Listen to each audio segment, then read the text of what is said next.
નમસ્કાર દર્શક મિત્રો, આપ જોઈ રહ્યા છો NN ન્યૂઝ. હું છું એન્કર અર્પિતા પટેલ. હવે જોઈએ અગત્યના સમાચાર. નડિયાદ શ્રી સંતરામ કેળવણી મંડળ દ્વારા સંચાલિત શ્રી સંતરામ ઇંગ્લિશ મીડિયમ સ્કૂલમાં પ્રી પ્રાઇમરી સેક્શનમાં તારીખ 8/3/2024 શુક્રવારના રોજ મહાશિવરાત્રિના પાવન પર્વની ઉજવણી કરવામાં આવી હતી. વિદ્યાલયમાં બરફના શિવલિંગ બનાવી હિમાલયની પ્રતિકૃતિ ઊભી કરવામાં આવી હતી, જેમાં નાના નાના ભૂલકાઓ દ્વારા ભગવાન શિવજી અને માતા પાર્વતીજીનો વેશ ધારણ કરી ખૂબ જ ઉત્સાહપૂર્વક ભાગ લીધો હતો તથા શિવજીની પાલખી કાઢવામાં આવી હતી. આમ નાના નાના ભૂલકાઓએ ખૂબ જ આનંદ કરી શિવરાત્રિના મહોત્સવને ઉજવ્યો હતો. તે બદલ મહંત શ્રી રામદાસજી મહારાજ તથા સંસ્થાના મંત્રી સંત શ્રી નિર્ગુણદાસજી મહારાજે શ્રી સંતરામ મહારાજની દિવ્ય અખંડ જ્યોતના આશીર્વાદ પાઠવ્યા હતા. Reporter Parmar Nilesh, NN news Nadiad.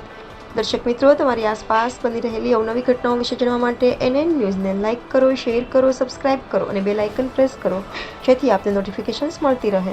આપણા સનાતન હિન્દુ ધર્મનું આગવું ઉત્સવનું પર્વ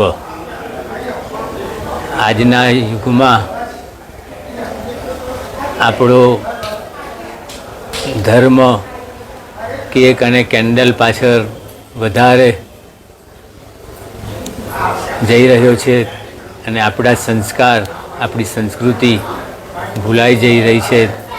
એટલા માટે આપણા શ્રી સંતરામ મંદિરમાં પૂજ્ય રામદાસજી મહારાજની નિગરાહીમાં દરેક ઉત્સવ આગવી પરંપરામાં આગવી રીતથી ઉજવવામાં આવે છે. એ પ્રમાણે આજે શિવરાત્રિના ઉત્સવ નિમિત્તે શિવજીની સવારી શાળામાં ભણતા સિનિયર જુનિયર કેજીના બાળકો દ્વારા ઉજવવામાં આવી.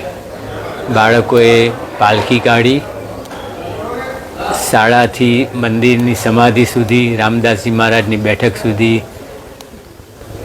શોભાયાત્રા તરીકે ઓમ નમઃ શિવાયનું કીર્તન કરતા બાળકો ફર્યા અને સ્કૂલમાં બાળકોએ બરફના શિવલિંગની સ્થાપના કરી.